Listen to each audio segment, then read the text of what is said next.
Hello everyone, a very pleasant day to you. Here are the top stories. These are: Nigerian federal workers back NLC's December 17 protest, call it long overdue. Federal government bans admission and transfer of SS3 students in schools. Crisis rocks Peter Obi's Labour Party faction as BOT dissolves Usman-led NWC. On the foreign scene, the two gunmen who killed 15 people at Bondi Beach named as Prime Minister pushes for tougher gun laws. A very good day to you and welcome to First Next News Port Harcourt. I am Becky Usoro. Now the news in details. Federal workers under the umbrella of the Federal Workers Forum FWF have declared their full support for the nationwide protest scheduled for December 17, 2025 by the Nigerian Labour Congress NLC. In a press release issued on Sunday, December 14, 2025, and signed by the national coordinator of the forum, Comrade Andrew Emelieze, the group said federal workers across the country are ready to participate actively in the protest, except those on essential duties. We welcome the call by the NLC for a nationwide protest on 17 December 2025. We are ready and in full support of this protest. The FWF accused the government of failing on its basic responsibilities to citizens, painting a grim picture of insecurity, economic hardship, and governance challenges. This protest is not for workers alone. Nigerians are called upon to massively participate in the protest. It should be taken as a national assignment and a duty for our collective survival.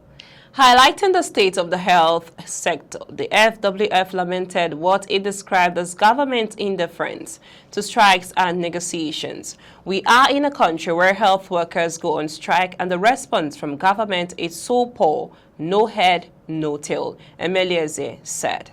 FWF further called on the Trade Union Congress of Nigerian TUC to formally align with the protest, stressing the importance of labor unity. We are using this opportunity to call on the federal government to pay the balance of the outstanding 3 months wage award arrears owed federal workers since May 2023. All backlog of arrears must be paid before the end of December 2025. As a symbol of continued resistance, the forum also proposed a weekly protest action. The statement was jointly endorsed by Comrade Ayo Ogundele, Secretary General of the FWF, and Aliyu Ibrahim, the forum's mobilization officer. Moving on, the federal government has outlawed the admission and transfer of students into senior secondary school 3 SS3 across all public and private secondary schools in Nigeria, citing rising concerns over examination malpractice. In a statement signed by the Director of Press and Public Relations, Boriowo Folashade, the ministry explained that the ban was intended to halt the late movement of students into final year classes purely for examination benefits. The new rule, announced by the Federal Ministry of Education on Sunday, will come into force from 2026 to 2027 academic section. Under this policy, schools may only admit or accept transfers into Senior Secondary School 1, SS1, or Senior Secondary School 2, SS2, with SS3 completely excluded. According to the ministry, the decision follows persistent reports of unethical practices during external examinations, including the use of illegal special centers designed to give candidates undue advantage.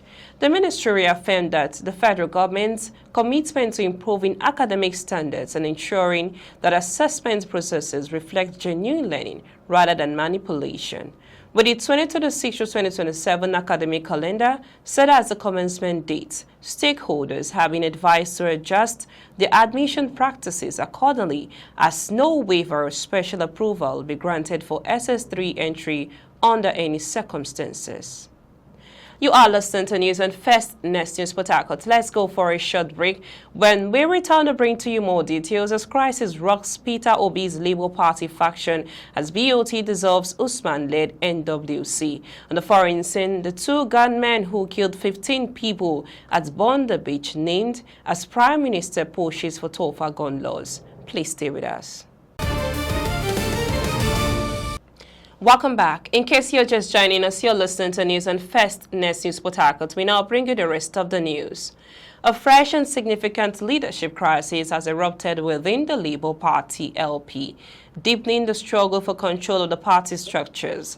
The party's Board of Trustees, BOT, and the quorum of the Statutory National Executive Council, NEC, have announced the dissolution of the Senator Nenadi Usman-led Interim National Working Committee, NWC. This development further strains the internal politics of the party, particularly within the camp associated with former presidential candidates Peter Obi and Abia State Governor Alex Uti. The dissolution was communicated in a leaked statement dated December 2, 2025, jointly signed by the BOT chairman, S.O. Ejiofor, and Secretary Salisu Muhammad. Ejiofor insisted that a decision was taken after months of gross incompetence, failure to organize congresses, and alleged acts capable of plunging the party into irreparable oblivion. Ahead of the 2027 general elections, as part of the shake-up, the party leadership reappointed Prince Tony Akeni as acting National Publicity Secretary and Nwa Nnawehi as acting National Secretary, pending the constitution of a fresh interim National Working Committee in line with the party's constitution.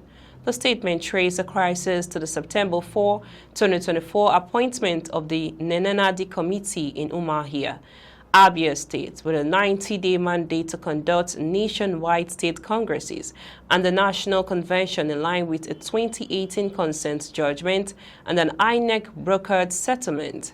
According to the party, the committee not only failed to meet the deadline, but also failed to deliver after an additional 90-day extension granted on July 18, 2025, which expired on October 17, 2025, without even a single World Congress achieved throughout the country. We now move on to the foreign news. The two gunmen who killed 15 people at Bondi Beach in Sydney on Sunday have been named in local media as Sajid Akram, 50, and his son Naveed, 24. Police earlier confirmed the gunmen were father and son. The older man died at the scene while his son is in a critical condition in the hospital. The men had reportedly pledged allegiance to the Islamic State group. The shootings targeted Jewish people attending a Hanukkah event. The victims included a 10-year-old girl, a British-born rabbi, a retired police officer, and a Holocaust survivor. Prime Minister Anthony Albanese says he will push for tougher gun laws after the attack. The older attacker had a firearms license for recreational hunting. That's all on the news this hour. We now bring you highlights of the top stories so far. Brought to you, the Nigerian Federal Workers back NLC's December 17 protest, call it long overdue. And also, federal government bans admission and transfer of SS3 students in schools. Brought to you, the crisis rocks Peter Obi's Labour Party function as BOT dissolves Usman-led NWC. And the foreign center brought to you that the two gunmen who killed 15 people at Bondi Beach named as Prime Minister pushes for tougher gun laws. Do remember, as we celebrate in this youth-out season, may the spirit of renewal inspire us to build a society where justice is firm, empathy is strong, and every voice is valued. I am Becky Usara from I and the entire team in Port Harcourt, Nigeria. Many thanks for watching. Bye for now.